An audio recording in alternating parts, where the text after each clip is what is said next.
Jason, Nick, and Jacob, and we call them Wicked Wicked Sound Boys because they discovered in the theater space that we were using to film, there was for some reason a basket of plastic baby dolls.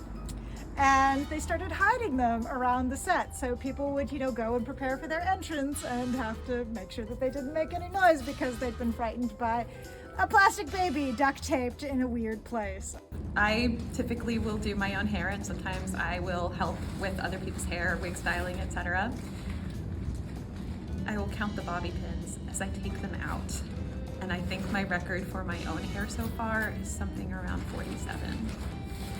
When we were first trying to get the original set to stand up and not tip over, we needed more weight on the feet behind the set pieces so that they wouldn't tip forward and crush the actors. So we went and bought a bunch of sand and gravel bags at Home Depot, but the bags immediately started ripping. And as soon as they rip, the contents start spilling out. So we wound up entombing them in duct tape. And I joked that they looked like spider egg sacs.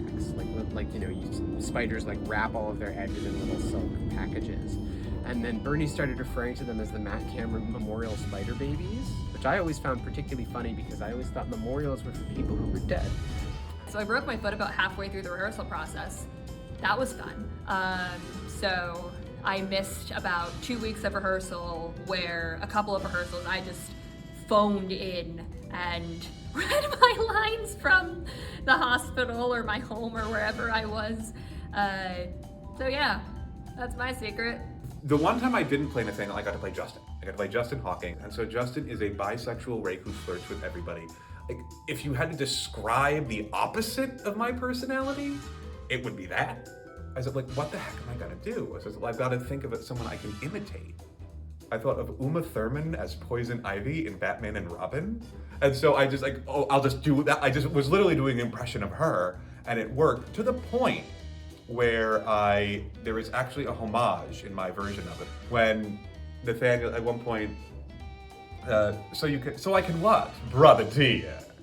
Which is when Uma Thurman goes to visit Mr. Freeze, she pretends to be his sister, and she says, Brother dear, I heard you were blue. I, as Malika, will flip a knife in certain scenes, but when we were doing past live productions, it was a secret fear of mine that I would drop that knife on stage. And so on the exterior, I would do a really cool, chill knife flip and look really badass. Internally, I would don't drop the knife, don't drop the knife, don't drop the knife. So that is a secret that I have. The ensemble is kind of your mobile set dressing at that point. You don't have lines and everything, so often you will be paired with a partner. And you and that partner need to pantomime what's going on in the background. And sometimes the most fun can happen from you guys pantomiming a conversation, and you do spend a good portion of the scene trying to figure out what the other person is talking about. And it becomes very amusing when you compare notes after the fact. Ariel and I became friends doing theater, and one of the first shows we did together was Part 4, Gilded Cages. And during Tech Week, we were tired, we were punchy, we just started doing slap fights, and we caught it on film. And my secret is that now it's kind of become a tradition. Every time we perform together, we pretty much do a slappy fight.